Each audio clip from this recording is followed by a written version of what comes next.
Abogados, ¿en qué momento se dieron cuenta que su cliente es un monstruo? Hace muchos años yo solía trabajar con un abogado, yo me encargaba del papeleo y otras cosas con los clientes. Un hombre de 70 años había estado en la cárcel por 15 años por intentar algo con un chico.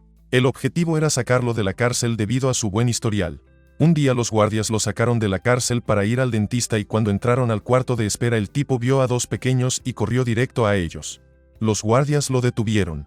3 semanas después en la corte, yo fui el encargado de sentarlo en un cuarto y explicarle que no era una audiencia para liberarlo, era una audiencia para meterlo en una institución mental por el resto de su vida. Él no se lo tomó bien y yo no sentí nada de lástima. El monstruo aquí no era un cliente sino mi compañero. El cliente de uno de mis compañeros era un hombre senil de 90 años. Él quería vender terrenos que valían un poco menos de $1 billón a algún empresario. Suficiente decir que había varias personas que se querían aprovechar de la situación. Una de esas personas, por lo que a mí respecta, era mi compañero. Él quería poner una disposición para que el 60% de las ganancias fueran para él. Podías ver cómo sus ojos brillaban con solo mencionar dinero. La disposición se perdió en las revisiones. Yo era el encargado de hacer esas revisiones y ya no soy parte de ese despacho estafador. Yo estoy del otro lado. Tuve a una acusada que fue a prisión por no darle de comer a 3 hijos adoptados hasta el punto que tuvieron que ser hospitalizados por semanas. Cuando salió se casó con un tipo que tenía hijos para poder empezar a hambrearlos también.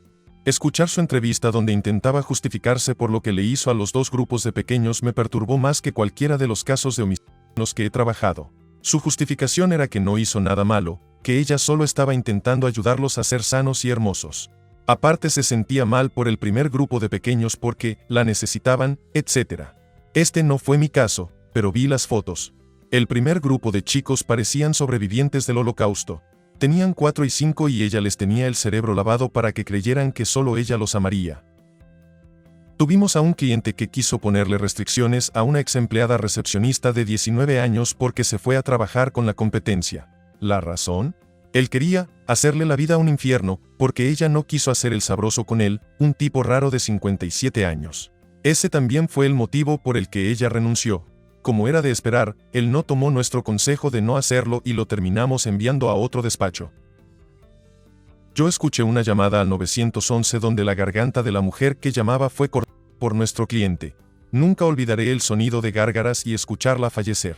Básicamente sus últimas palabras fueron, él me mató, él me mató. Ella intentó ver a su bebé. Yo lo descubrí durante la audiencia, frente al juez. A esto se le llama lavado de pequeños. Hay muchos chicos en adopción, pero relativamente pocos bebés. Las agencias de adopción hacen mucho dinero dando bebés a las parejas que no pueden concebir y gracias a eso ha habido casos donde los consiguen por métodos oscuros y la pareja adoptante a menudo no tiene ni idea. Estados Unidos es responsable de la mayoría de las adopciones en otros países. Unos 20.000 de los 30.000 huérfanos que son adoptados al año. Los occidentales que adoptan de países en desarrollo pagan miles de dólares para hacer el papeleo de un pequeño. Esto es muy lucrativo para aquellos involucrados.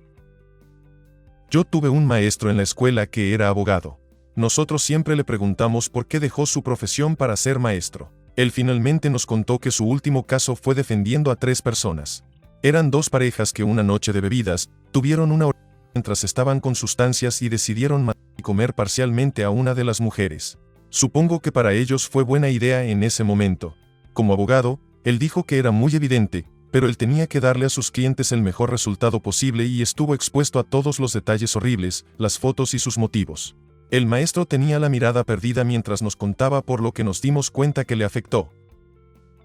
Mi mamá es abogada. Esta es la historia sobre cómo ella renunció a ser defensora pública. Cuando eres defensora pública no eliges tus casos y a ella le asignaron un hombre joven que, con la ayuda de su novia, consiguió adoptar un gatito. Luego lo llevaron a casa y se lo dieron a su perro como si fuera un juguete. Si recuerdo bien, también lo grabaron. Mi mamá decía que necesitaba darse una ducha después de cada reunión con él. Cuando terminó con ese caso renunció. Yo he dado mucha ayuda legal en la cárcel y puedo contar historias sobre pequeños que te harían volar, pero te haré hacerlo de otra forma. Tuve un chico que estaba un poco incapacitado cognitivamente debido a los traumas que le provocaron sus padres biológicos y terminó al cuidado de una familia maravillosa y prosperó. Él era un chico popular en la escuela, buen atleta. Consiguió novia y la invitó a un campo de maíz para hacer travesuras. A lo que él dijo, se la estaban pasando bien y él estaba disfrutando. Luego, sin ningún motivo, tomó una tabla y la golpeó en la cabeza con ella. Luego él usó una serie de herramientas de granja como palas y picos para hacer pedazos su cuerpo y enterrarlo en el campo de maíz para luego irse a casa como si nada hubiera pasado. Tuve un cliente para un divorcio. Él era padre y esposo que repudió a su hijo autista e intentó discutir que debería recibir todo el retiro de su esposa por no haber trabajado por 12 años. Me contactó cuando el huracán Sandy golpeaba duro la ciudad diciendo que quería detener a su esposa por no pagarle ese día mientras la tormenta estaba en su peor punto. Él me dijo que yo estaba cometiendo un gran error al casarme diciendo que iba a ser miserable y que me arrepentiría. Pero lo peor fue cuando, meses después, ya que su divorcio estaba tomando mucho tiempo, él nos envió cartas amenazantes a mí y mi esposa diciendo que contrató a alguien para que nos mate si el divorcio no finalizaba en 60 días. Llamé a la policía y dijeron que él había dejado su edificio un día antes. No volví a saber nada de él hasta febrero del 2014 cuando me mandó un correo diciendo que necesitaba un abrigo que tenía su esposa y si podía ayudarlo a recuperarlo. Irónicamente, el divorcio no se tuvo que completar porque él se dio cuello antes de que el juez firmara la sentencia. Yo tuve un cliente que fue acusado de violencia doméstica. Esencialmente él tiró a su novia desde la ventana de un segundo piso. Él tenía un historial terrible, pero la mayoría de mis clientes lo tienen y su actitud era un poco como si tuviera derecho, que también es algo normal. Pero él también conocía de la materia, por lo que quería hacer un acuerdo. Yo no estaba preparada cuando él rechazó la oferta de no ir a la cárcel. Tomen en cuenta que había como 5 testigos. ¿Por qué? Porque la fiscalía quería que él pagara por el tratamiento médico de ella. Algo fuerte, pero no era lo peor comparado con lo que hizo. Entonces él hizo una contraoferta. Diles que no pagaré nada de esa perra. Pero si quieren pagaré la ventana rota. Soy abogado penal. Puedo mencionar algunas veces que estuve totalmente asqueado de mi cliente. 1. Gané un caso de conducir tomado porque el gobierno metió la pata en algo justo antes de que el juicio empezara. Mi cliente me dio un abrazo y olía muchísimo a bebida. Él había ido al juicio conduciendo, por lo que le quité sus llaves y llamé a su madre. 2. Un cliente que estaba siendo acusado de matar a una chica de 12. Él estaba a mitad de sus 40 en ese momento y tuve que decirle que se calle rápidamente cuando intentó convencerme de que la chica era la que quería con él. 3. Representé a una mujer por robo agravado. La dejé en mi oficina mientras iba por unas copias y cuando ella se fue me di cuenta que mis lentes de sol y las llaves de mi auto no estaban. Fui tras ella y le dije que ya no la representaría y que llamaría a la policía si no vaciaba sus bolsillos enfrente de mí y me daba mis cosas. 4. Tuve un cliente que fue liberado después de 25 años en prisión por homicidio y el mismo día él golpeó a la persona que le iba a rentar un apartamento. Terminó en prisión por otros 10 años. Él no se arrepentía y se reía por cómo golpeó al tipo tan fuerte que se le salió un ojo. 5. Un cliente que fingió ser un doctor para poder vender esteroides. De acuerdo al gobierno, él tenía un montón de clientes a los que les hizo creer que sus esteroides curaban el cáncer. Le pagaron cientos de miles de dólares y algunos de ellos fallecieron. Eso es maldad pura. La mamá de mi novia, Lia, era maltratadora. Ella frecuentemente golpeaba a su esposo, era una mentirosa compulsiva y en general hacía a su familia miserable. Cuando estaban acordando el divorcio, el juez inicialmente consideró innecesario un testimonio de los hijos, mi novia y su hermano, probablemente porque eran pequeños en ese entonces y testificar en contra de uno de sus padres sería duro para ellos. Sin embargo, el abogado que representaba a Lia era muy insistente de que ellos testificaran.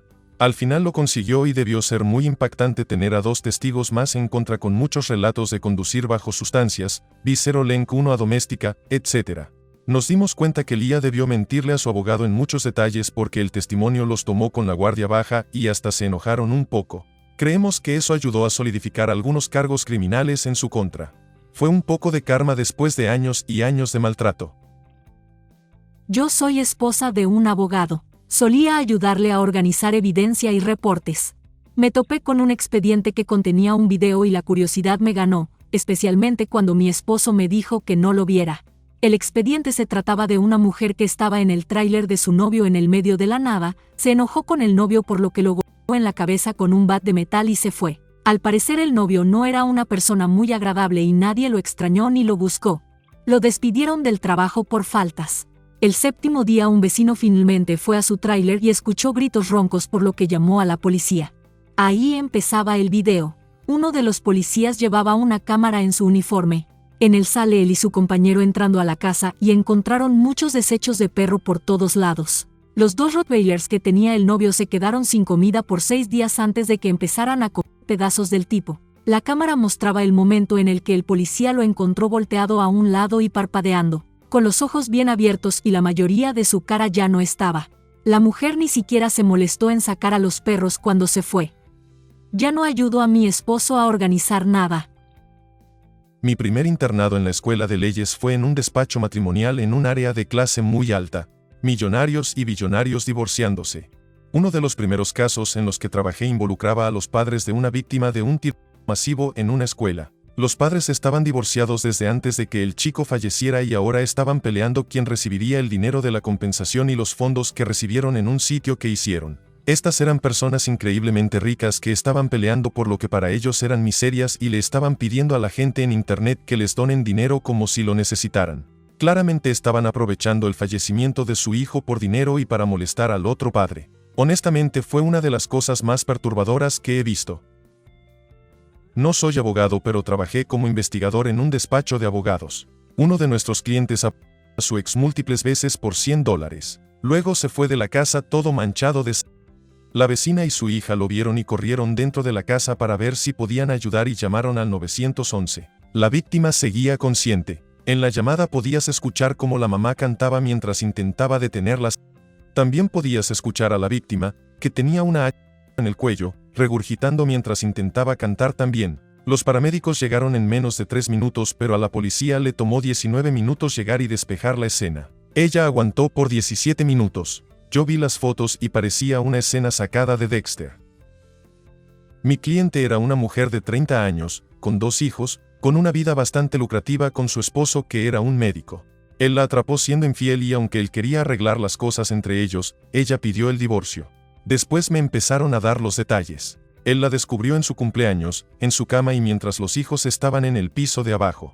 Él decidió volver a casa temprano como sorpresa y su esposa estaba haciendo el sabroso con un chico de 19. Pero esperen, hay más. El tipo se había tratado por gonorrea 2 veces y las 2 veces su esposa se la pasó. El segundo hijo no era de él y era algo obvio ya que el chico era de cierta raza a la que el tipo no pertenecía. Malo, ¿verdad? Bueno, entre mensajes de texto y correos se descubrió que ella tenía como una docena de aventuras. Ella llevaba a los tipos a casa y le decía a los hijos que eran electricistas, plomeros, etc. Ella hacía el sabroso con tipos minutos después de haber dejado a los hijos en la escuela. He conocido a gente horrible, pero esta mujer directamente me dijo que este tipo la amaba y que lo manipuló hasta el cansancio. Él se enteraba de muchas cosas y cada vez él hacía algo para recuperarla. Yo vi este caso en la corte. La demandante era una guardia de la prisión que fue presionada y obligada a hacer el sabroso con su jefe en varias ocasiones. Su jefe la amenazó con despedirla si se negaba. Después de que esto sucedió muchas veces, ella renunció y puso la demanda. Desafortunadamente su abogado puso la demanda con la autoridad equivocada y la negaron. El jefe de la mujer gozó de inmunidad gracias a eso. En la audiencia podías ver cómo el juez hacía lo imposible por hacer que la demanda prosperara, pero no se pudo. Fue algo difícil de ver. Fue peor cuando la mujer empezó a llorar en silencio. Afortunadamente el jefe no fue a la audiencia. Yo soy abogado penal desde hace mucho tiempo. Para ser completamente honesto, no se trata del crimen sino de la persona. He tenido mucha gente acusada de homicidio que me agradaron y pensé bien de ellos. También he tenido gente acusada de robar en una tienda que me han dado escalofríos y parecían psicópatas. Hablando desde el punto de vista puramente criminal, tener un cliente que es un monstruo no importa en cuanto a tu trabajo, pero sí hace que dicho trabajo sea muy incómodo. Mis peores clientes han sido personas que se sienten bien estafando a otras personas con su dinero.